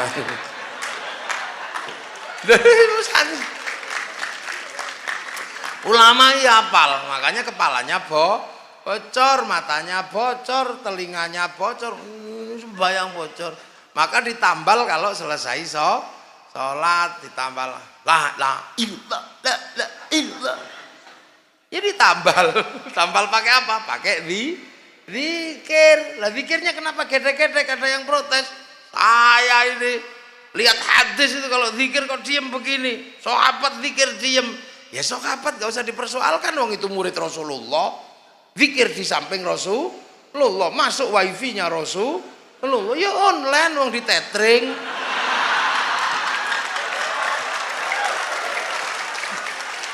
Di tethering. Lah kita nyontoh generasi sahabat diem gini ya tidur. Makanya kita gedek-gedek dan bunyi. Ya bunyi lah kalau ikut diem kayak sahabat gini loh. Nah yang tua-tua yang nggak bisa zikir sampai mati, yang nggak ngerti itu bunyi apa katanya. Nenek-nenek beli tasbih bah. Iya, baca apa? Boh. Lah ini loh wal jamaah biasa aja, nggak usah ribet. Loh itu jangankan gedek-gedek. Puasa apa nggak sama? Ya sama aja. Puasa dimanapun khaitil abyadi khaitil aswadi, yaitu semburat putih dan semburat celeret lah. Apa toh? Bahasa Indonesianya celeret itu apa ya? Ya karena bahasa Indonesia ini bahasa muda, kalah sama bahasa Quran. Jangankan bahasa Indonesia, jangan sama bahasa Arab, sama bahasa Jawa aja KU bahasa Indonesia itu. Kunduran truk ngono tidak bisa sudah. Apa? Telusupen tidak bisa sudah. Ono santri Melayu pecirit-cirit, tidak bisa sudah. Itu bahasa mati bahasa kita. Lo jangankan dengan bahasa Indonesia, bahasa Arab, bahasa Indonesia mati sudah. Itu kan. Apalagi dengan bahasa Arab. Oh bahasa Indonesia ketemu bahasa Arab ya musyrik. kalau nggak hati-hati. Lu bahasa Indonesia itu bisa musyrik loh kalau ketemu bahasa Arab. Loh, asyhadu an la ilaha illallah wa asyhadu anna Muhammadar Rasulullah. Saya bersaksi tidak ada Tuhan selain Allah. Itu kalau letter musyrik sampean. Kalau nggak hati-hati. Kenapa kamu ke kantor polisi, Mat? Jadi saksi, Pak. Saksi siapa? Sidul nyuri. Kenapa kamu jadi saksi? Aku lihat kemarin Sidul nyuri dengan mata kepalamu. Iya, Pak, saya lihat dengan mata kepala. Bahwa saksi adalah orang yang melihat dengan mata kepala lah. Kalau saya bersaksi tidak ada Tuhan selain Allah, kamu pernah lihat? Itu bahasa Indonesia. Makanya kalau pakai bahasa Jawa enak. Asyhadu anak seni sapa ingsun. Taqaddum bil qalb anak seni. Allah ilaha ing yen ora ana pangeran kang wajib disembah kelawan hak iku maujud illallah angin Gusti Allah. Nah, bahasa Indonesia, bahasa Quran. Bismillahirrahmanirrahim, dengan menyebut asma Allah yang maha pengasih lagi maha penyayang. Itu suruh guru bahasa Indonesia ketemu. Rapat membedakan pengasih dan penyayang. Kiamat kurang rong dino ora iso. Tapi nek bahasa Jawa kan enak. Bismillah dengan Bismillah kelawan nyebut asmane Allah, Ar-Rahman zat kang welas asih ing dalam dunya lan akhirat, Ar-Rahim kang welas asih ing dalam akhirat blo rampung. Udah beres kok, udah susah. Nah, makanya celeret itu apa ya? Khaitil abyadi pakai celeret putih, khaitil aswadi celeret. Loh, ngono ada yang mengatakan, enggak boleh itu. Imsak itu apa? Yang harus imsak orang sini karena celeretnya kehalang jambu, kehalang pohon macam di Arab enggak kelihatan, di sini enggak kelihatan.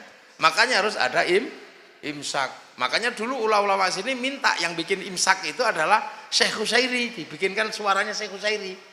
Jadi imam besar Masjidil Haram dari Mesir. Nah kok sekarang ada yang mengatakan imsak itu tidak ada. Imsak itu maknanya menahan, puasa juga menahan.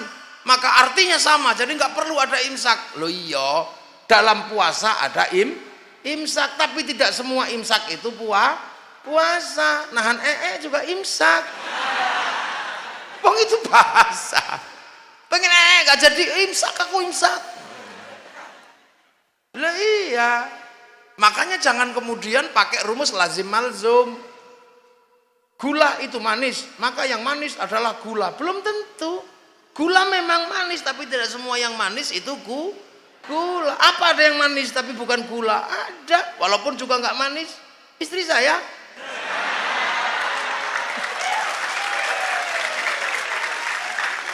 Dia manis tapi bukan gula. Oh tak demongan ya orang manis gitu. Loh, jadi tidak semua ada apa legi. Kayu manis itu ya. Loh inilah. Makanya orang ini kadang, tapi kenapa pakai imsak? Ya imsak, pakai suara karena kalau pakai ayam nggak istiqomah. Karena kalau ada yang hamil di luar nikah, kokoknya habis maghrib. Nah itulah. Makanya di sini akhirnya kemudian pakai imsak, malamnya tuk-tik. Begitu pagi kamu jangan melek ya kalau puasa. Kenapa? Tidur aja. Lah kenapa orang sini kalau puasa nggak khusyuk? Kalau keluar rumah lihat jambu, lihat mangga. Di Arab kan khusyuk, wong lihat padang pasir. Siapa pengen makan pasir? Ini nggak ada. Di sini lihat jambu, lihat apa? Udah daripada kamu melek nggak khusyuk tidur. Dalilnya ada kayak ada. Naumuso imin ibadatun. Tidurnya orang puasa itu ibadah. Akhirnya semangat tidur terus. Yainya capek nunggu santri nggak bangun-bangun ke pasar beli mercon. Makanya di sini kalau bulan puasa dar. Kenapa? Ada mercon. Makanya kalau ada mercon jangan ditangkap, karena bagi orang Indonesia mercon itu perangkat ahli sunnah wal jamaah. Indah. Maka Islam di Indonesia wal jamaah Indonesia itu riang gembira.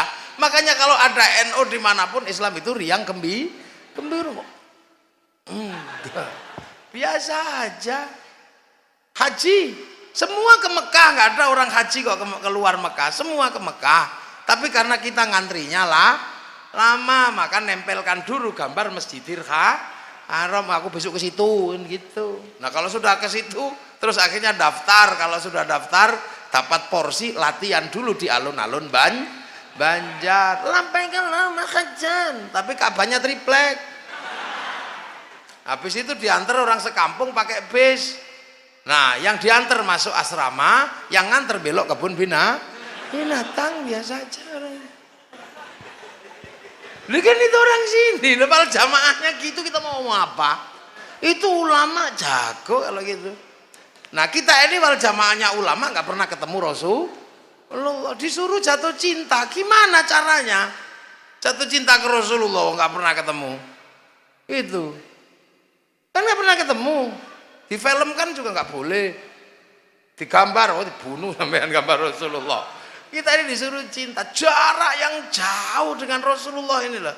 Kita ini wal jamaahnya ulama, lah itu lah ulama sadar kita ini nggak ketemu Rasul jauh. Tapi bagi beberapa orang nggak sadar itu, merasa bahwa apa, kita ini langsung muridnya Rasulullah. Kenapa? Karena ini milenial. Ini milenial, Bong. Kan gitu kata kiai-kiai yang ini milenial, Bong. Kita nggak butuh agama, ya karepmu.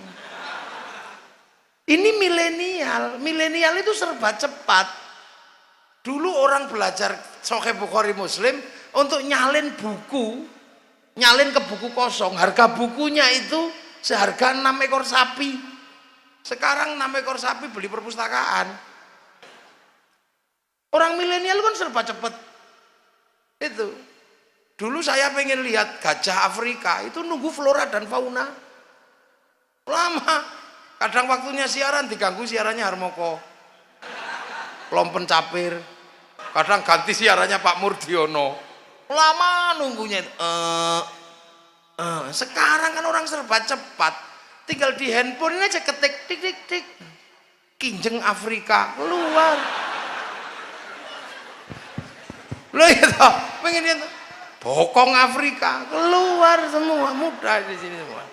Ini milenial, tengu kawin ada di situ.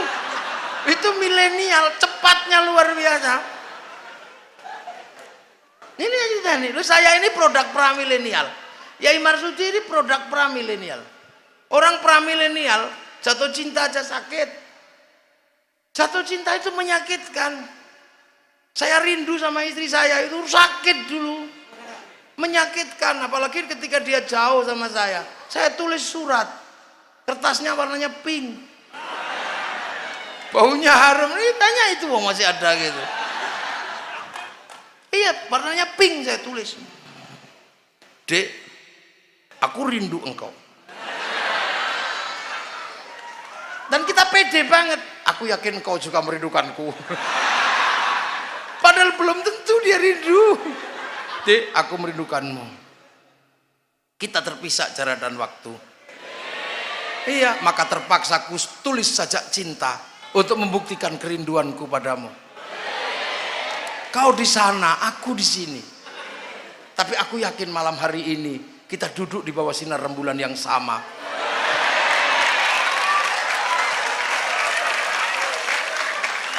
Lu dikirim. Orang pramilenial itu begitu kirim terus nunggu Pak Pos lama nggak datang, sakit itu. Sampai lihat lantai itu seperti lihat wajahnya. Oke, kangen loh, ini orang dulu ya. Orang sekarang nggak ngerasakan rindu. Kalau lebih baik kamu nggak ngerasakan rindu, rindu itu berat. Lu disyuting. Nah itu wajahnya. Jadi sekarang orang kalau rindu tersipu dia, nah itu pipinya merah kalau tersipu. Tukang syutingnya nakal di syuting. NO, dah ya. Sekarang orang kalau rindu gampang, tinggal foto gitu aja, terus dikirim cepret, bawahnya tulis mah. Lah, begitu juga orang sekarang belajar agama bisa langsung cari di Google, klik gitu. Begitu klik ketemu itu hadis tentang istinja, hadis tentang apa? Hadis tentang hadis doa Nabi di saat perang Badar. Keluar itu. Itu gampang sekarang itu orang cari begitu gampang. Loh, makanya banyak sekali orang sekarang itu lupa Karena saking mudahnya belajar, langsung ketemu sumber, lupa pada pangkat muridnya ulama. Beda dengan kiai, tetap aja kamu muridnya ulama, enggak pernah ketemu Nabi. Maka hubungan kita dengan Nabi adalah sholawat, maka mari sholawatan gitu aja.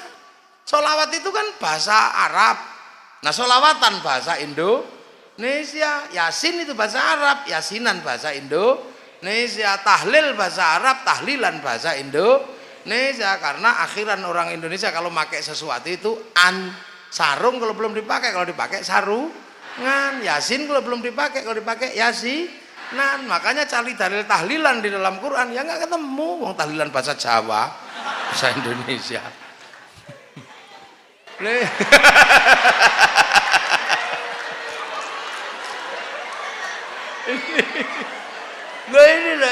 nggak ketemu. Sampean cari di mana? Nggak ketemu. Ya tahlilan, yasinan. Makanya kalau ada orang, saya mau tahlil, tapi kalau tahlilan nggak mau. Saya sholawat mau, kalau sholawatan nggak mau. Ini sama dengan orang punya katok nggak mau katokan. Ini bahasa, ya. Ini bahasa. Makanya tahlil, sholawat kalau dipakai sholawat. Orang baca sholawat beda dengan sholawat. Dan orang sholawat belum tentu menghasilkan mahabbah. Tapi kalau sholawatan menghasilkan mahabbah, maka biar tumbuh mahabbah jarak yang jauh. Ulama bikin cara yang mudah, yang kampung-kampung diajari. Kanjeng Nabi Muhammad lahir ning Mekah dinane Senin 12 Mulud.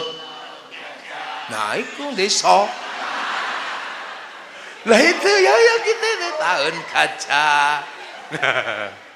Lah kalau santri ya dengan gaya santri. Marhaban ya nural, marhaban, marhaban, jandal Husaini Allah marhaban, marhaban. Ya ini santri ya begitu itu, pinter memang. Assalamun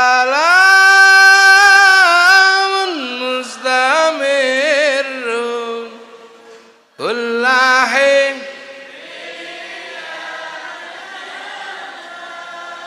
sallallahu ala Muhammad sallallahu alaihi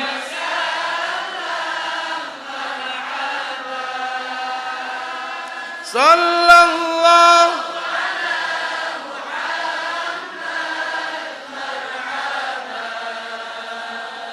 sallallahu alaihi.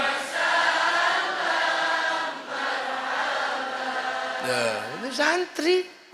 Ada yang tua-tua sing napasnya wis pedhot ya. Halo ya Nabi, assalam alaika. Tua. Lah itu Isyari.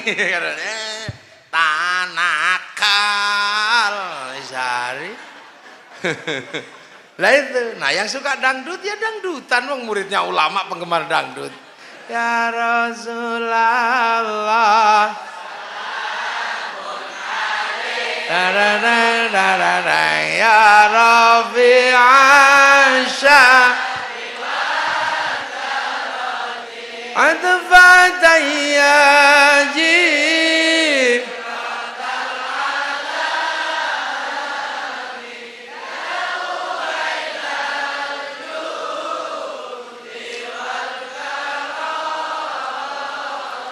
Ya Uhailal Jud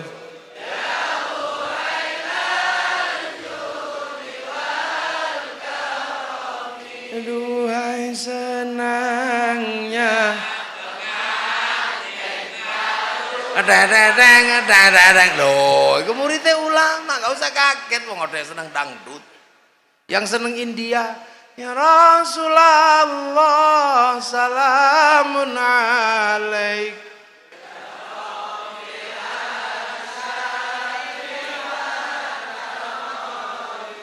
तुम ही हो मात Rui tum hiyo India. Iki muridnya ulama yang Sunda ya apa Esbilin mah tadi itu. Loh makanya di Indonesia biasa aja. Jadi sholawatan ini menjadi kebiasaan santri, akhirnya tumbuh rasa cinta mahabbah. Ini yang mahal itu mahabbahnya itu. Lah kalau orang sudah cinta dibangun oleh para ulama, kedatangan sholawat model apa aja ikut seneng. Kedatangan sholawat model Habib Syekh ini model baru yang santri sebenarnya juga nggak ngerti. Ya nana ya nana ya nana ya nana ya nana Nabi Muhammad Zalikal fadlu minallah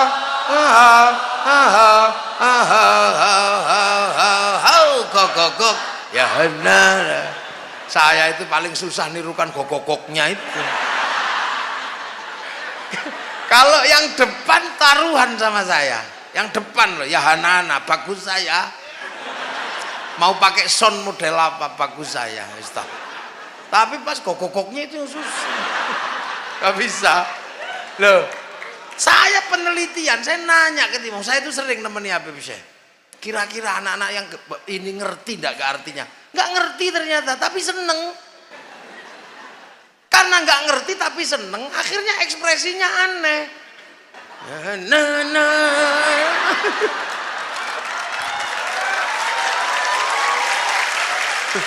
Loh itu, coba kalau ngerti ya Hanana, pasti ya Hanana.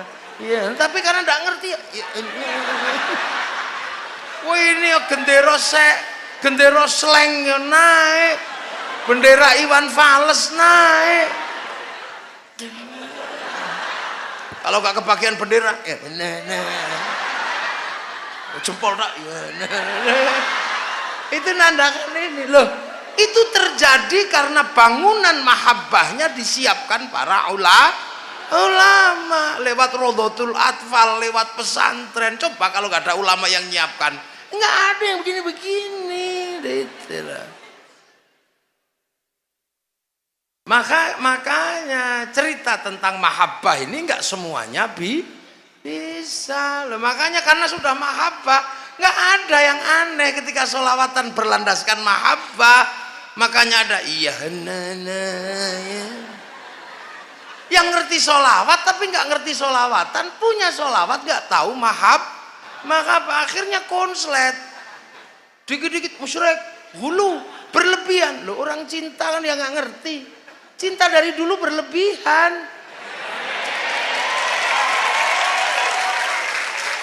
Loh, ya nana itu. Saya ketemu dia dulu. Lah iya, jauh itu lewat sudah yes gitu saya. Loh, jadi kalau cinta itu iya biasa, cuma cinta itu penuh ekspresi yes. Makanya iya nana biasa. Cinta kok itu hulu berlebihan, musyrik. Dari dulu cinta itu berlebihan. Dek, wajahmu seperti purnama. Lah itu kan kalau dalam bahasa sholawat anta syamsun anta badrun. Ya Rabbi bil Mustafa balik maqasidana. Itu musyrik. Masa Rasulullah menyampaikan semua hajat? Enggak gitu. Kalimat mahabbah itu kalau diukur semuanya musyrik. Di sehari aku tidak bertemu denganmu, mati aku. Iku ya musyrik, masa rapet sedina mati. Kalimat cinta itu nggak bisa diukur dengan bahasa fikih, nggak bisa.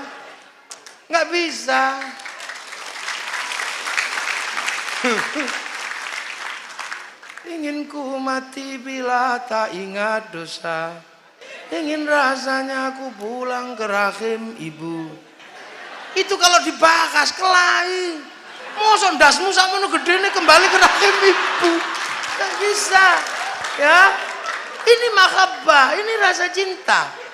Jangan diukur dengan bahasa fikih. Romai Rama kehilangan kekasihnya, ungkapannya musyrik. Ku tahu rumus dunia, musyrik gitu. Memang kamu ngerti rumusnya dunia? Ya Allah aja. Loh, cinta yang kehilangan pun pedih. Loh iya, pacar kita hilang gitu. Orang kalau kehilangan kekasihnya nggak nanya polisi, nggak SMS, nanya Allah. Karena terlanjur cinta kok. Pacar nggak datang yang ditanya Allah. Seandainya aku bertemu Tuhan, akan kutanyakan tentang dirimu. Masa pacarin tanya Allah? Ini bahasa mahabbah, jangan gitu. Quran sama Quran aja kalau kita salah ngitungnya konslet. Yang satu kalau kesalahan fi sittati ayyamin, yang satu idza arada syai'an ayyaqula lahu kun fayakun. Quran sama fikih salah ngitung konslet. La talbisul haqqo bil batil, tapi qawaidul usulnya Imam Syafi'i, darul mafasid muqaddamun ala jalbil masalih, ad-daruratu tubihul mahdhurat, al-masyaqqatu tajlibut taysir. Konslet itu. Quran sama tasawuf, tambah konslet lagi.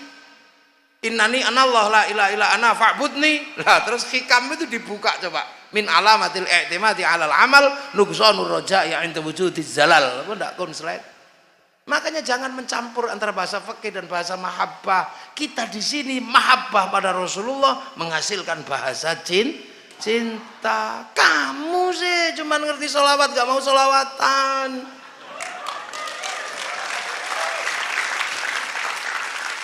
Nah itu makanya yang menggambarkan bahasa cinta paling bagus itu Ibnu Katsir dalam kitab Qissatul Anbiya menjelaskan burung emprit jatuh cinta.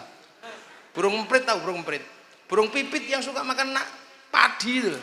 Kan kecil segini. Merayu kekasihnya di samping singgasana Nabi Sulaiman. Nabi Sulaiman ada dan dia lupa kalau Nabi Sulaiman ngerti bahasa burung. Dek emprit. Apa Mas emprit? I love you. Pret. Lah emprit betinanya pret, yang laki-laki naik hitam. Tempret. Aku cinta padamu. Kenapa kau sepelekan cintaku? Apa kamu gak percaya aku mencintaimu? Kalau aku harus membuktikan cintaku padamu dengan meruntuhkan kerajaan Sulaiman, akan aku runtuhkan kerajaan ini. Kan aku leburkan, ku hancurkan, ku porak-porandakan kerajaan Sulaiman, ku rebut mahkotanya, kan ku persembahkan padamu sebagai tanda cintaku padamu. Lah ini Nabi Sulaiman denger burung emprit gini, mau menghancurkan kerajaannya cuman geleng-geleng dah. Ya Allah, prit lambemu ya.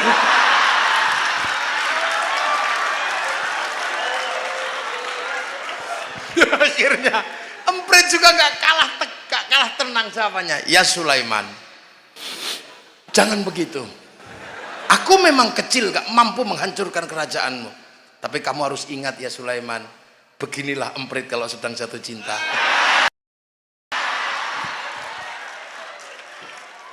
Ini muridnya ulama, makanya Islam kalau dipegang Nahdlatul Ulama tambah rame.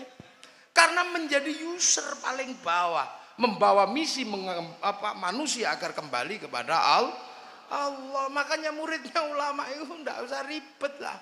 Ya begini ini. Makanya yang lain kafir, musyrik. Nah, kiai itu saya waktu ngaji dipegangi sebuah hadis mayuridillahu bihi khairan yufaqihu fiddin. Siapa yang dikehendaki menjadi baik dikasih ngerti dalam urusan agama. Jadi yang dikehendaki baik itu dikasih ngerti dalam urusan agama. Nah, khairan di situ itu nakiro. Khairan itu dimanapun kok nakiro, maknanya khairan milan, kebaikan yang sempurna lah. Manusia nggak mungkin sempurna, maka kebaikannya nggak bisa berdiri sendiri. Contoh kebaikan itu nggak bisa berdiri sendiri apa? Ya contohnya sekarang. Yo, siapa sekarang yang paling baik?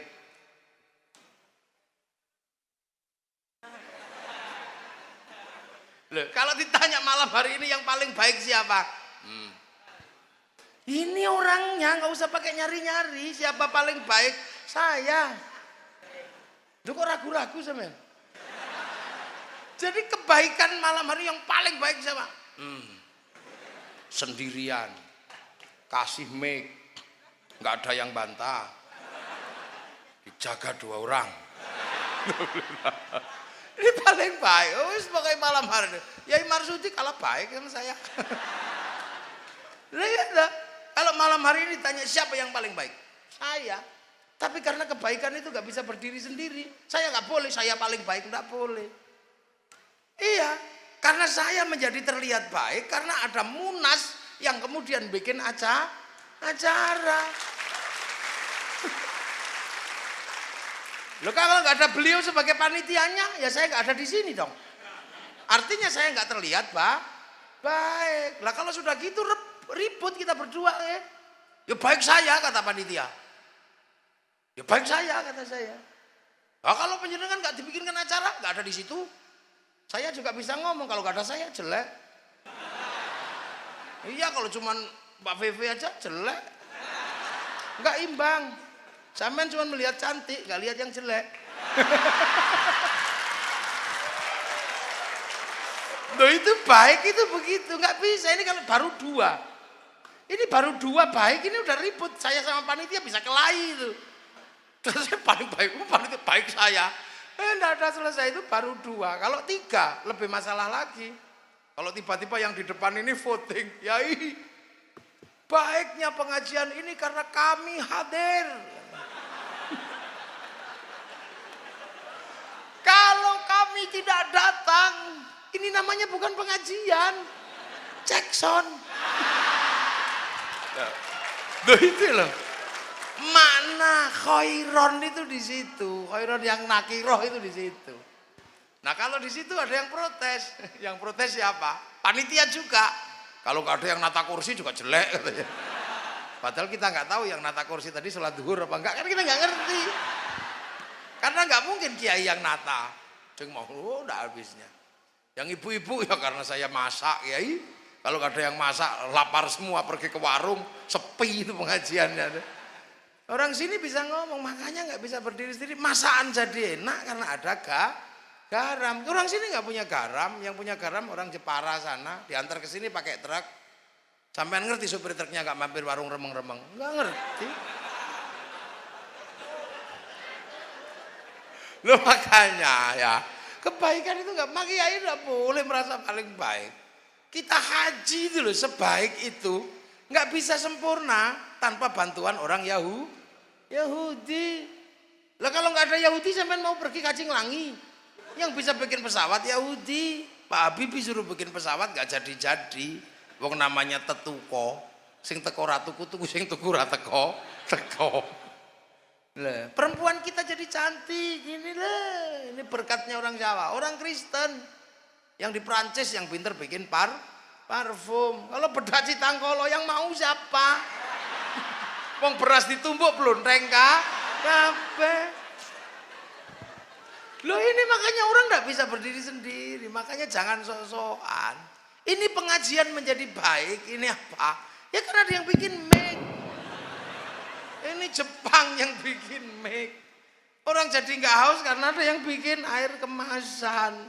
Jadi tidak ada yang bisa berdiri sendiri. Maka halalan thayyiban mutlak itu susah sekarang di sini nih.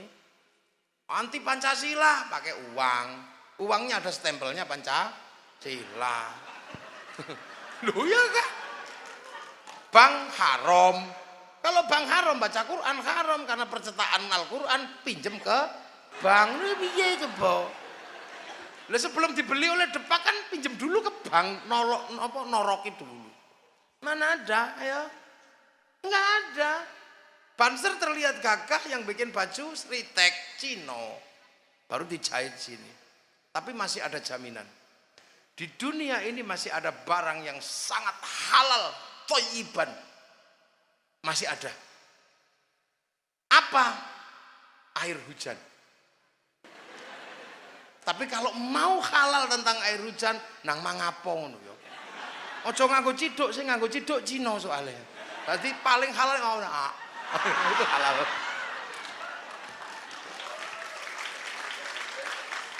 Lah itu makanya kiai tahu, ndak mudah terus kemudian haram ndak mudah. Rokok haram. Ya rokok haram enak kalau kita ngomong rokok haram. Tapi rokok itu punya efek sosial yang panjang, 174 triliun masuk APBN. Kalau rokoknya haram, APBN-nya haram, untuk bangun jalan-jalannya haram, maka orang yang mengharamkan rokok dosa lewat jalannya pemerintah. Loh makanya ulama enak, makanya ikutlah ulama. Kenapa kamu nggak ngerokok? Kalau ngerokok pusing Kiai. Oh makruh. Kenapa kamu ngerokok? Kalau nggak ngerokok malah pusing. Wajib. Enak melok Kiai itu enaknya luar biasa. Karena tahu hukum-hukum dasar begitu. Nah itulah yang kemudian orang kalau nggak tahu itu. Nah itu makanya muridnya ulama itu indah. Kita ini ngaji terus, indah. Tapi ngaji kemana-mana naik mobil, sih nggak Jepang. Coba, lo ya. Cuman mobil Jepang, pakai katok, kolornya Cina yang bikin. Sepatu saya ini mereknya apa coba kita lihat. Ora ono. Lah itu. Ya gak ada, itu loh kehidupan kita. Makanya jangan sok-sokan. Makanya ulama itu kalau bikin hukum hati-hati banget. Hati-hati banget. Kenapa? Karena hidup bersama dengan titik terbawah yang berhadapan langsung dengan orang yang pengen belajar agama. Ngisor dewe kok piye to sampean niku. Mungkin ini bawa sendiri. Itu makanya kita ini diajari para ulama yang paling bawah di Indonesia ini nggak satu macem tapi memaksakan diri untuk tetap bersama dalam satu negara. Arab enak satu bangsa dipikul puluhan negara, Eropa enak satu bangsa dipikul puluhan negara, tapi kita ini puluhan bangsa dipikul satu negara, Kesatuan Republik Indonesia. Lebih berat. Makanya jadi orang Indonesia itu nggak mudah. Makanya yang paling pas ya jadi NU yang bisa mengerti. Iya, mengerti yang mabuk, mengerti yang nggak mabuk. Makanya orang NU itu penumpangnya banyak. Iya, di sini ada yang senengannya sholat zuhur tok, ada yang setahun ada. Ulama itu biasa muridnya, ada yang habis ngaji bantar dadu, ada. Loh, makanya NU itu penumpangnya macam-macam karena semuanya Allah yang akan membawa mereka ke jalan kebenaran. Makanya NU itu nyopirnya harus hati-hati karena penumpangnya macam pelan harus blundung. Kalau kebanteran nabraki apa-apa. Tapi ya jalannya nggak terlalu cepat. Nah kalau yang sebelah ini kan jalannya cepat. Cepat jalannya, wong kalau nggak jenggotan nggak boleh naik. Yang naik yang jenggotan tok, yang cingkrang tok, tahlilan suruh turun. Makanya larinya banter, weng. NU, ini tapi nabrakan. Di kono sing nabrak sapi. Nah itu ada. Lah itu makanya ulama kita memberi pelajaran. Satu contoh ini yang tadi itu pelajaran yang paling berharga adalah Munas ini berani memutuskan penghapusan kata kafir dari Indonesia. Saya dengar langsung sujud syukur kok. Lah kenapa? Ini Indonesia. Indonesia ini para ulama jago dulu. Kan itu berkasta-kasta, raja, hamba. Ini diisi aja sama ulama. Bagaimana hidup bersama, masukkan kalimat musyarakah yang akhirnya menjadi bahasa masyarakat. Kalau sudah menjadi musyarakah harus saling bertanggung jawab dan saling mengerti. Yang punya konsep sebesar itu Rasulullah, kullukum ra'in wa kullukum mas'ulun an ra'iyati. Maka kemudian hilangnya raja hamba diisi dengan kalimat ra'iyah yang diserap ke bahasa Indonesia menjadi rakyat. Nah kalau sudah rakyat ya artinya sudah bukan kafir. Karena kafir ini yang menolak, menentang. Tapi kalau sudah hidup bersama namanya dhimmi. Nah kalau sudah saling bertanggung jawab, ra'iyah. Nah itulah maka penduduk Indonesia disebut rakyat. Dan satu-satunya kaum muslimin dunia yang sanggup menyebut rakyat penduduknya dengan bahasa rakyat, bahasa Rasulullah, hanya ulama Indonesia. Tak ada. Nah, ro'iyah kalau berkumpul harus membicarakan nasibnya, wasyawirhum fil amri, namanya musyawarah. Lah kalau sudah musyawarah jangan menang-menangan sendiri. Tafassahu fil majalis, maka lahirlah konsep majelis. Nah kalau sudah membicarakan nasibnya, bicarakanlah sesuai dengan apa? Kedamaian yang akan ditebarkan seperti wasi'a kursiyus samawat, maka kedudukan namanya kursi. Itulah ya, yang ngatur itu semua dulu para wali, maka kawasannya disebut wilayah. Lah kalau sudah seperti cari negara paling Islam di dunia di mana? Ya di Indonesia. Kenapa? Karena itu bukan bahasa warung. Itu jadi bahasa resmi yang tertuang dalam Undang-Undang Dasar Negara Republik Indonesia. Makanya kalau ada Hizbut Tahrir ke sini pengen ngerubah, ini ya masalah aja dia cari. Kenapa? Ya mereka nggak punya akar sejarah di Indonesia. Itu ini kan negara-negara, nanti panjanglah itu ceritanya, tak ceritakan lagi. Sekarang Mbak Vivi nyanyi lagi ya. Iyalah, masa saya terus. Iya, Ustaz Zulfikar, tak terusin aja nanti belakang lagi kalau masih mau denger. Kalau enggak ya enggak apa-apa, terima kasih.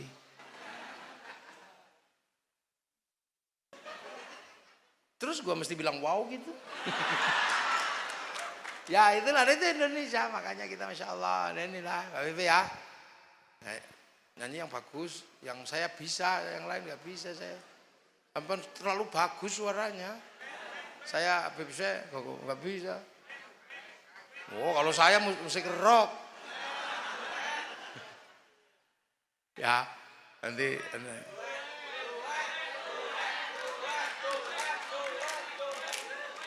Lagu apa?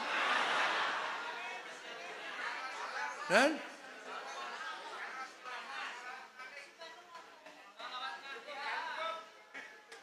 saya ini lagunya ini beda lagunya. Lagu saya ini yang saya paling inget itu Gala-Gala.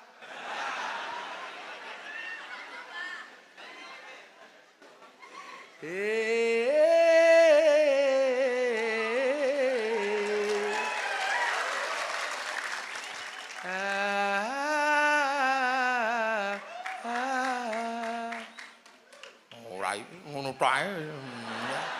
Lah ya inilah mudah-mudahan kita semua dengan Allah. Ini biar nanti teruskan Mbak Vivi ya. Assalamualaikum warahmatullahi wabarakatuh.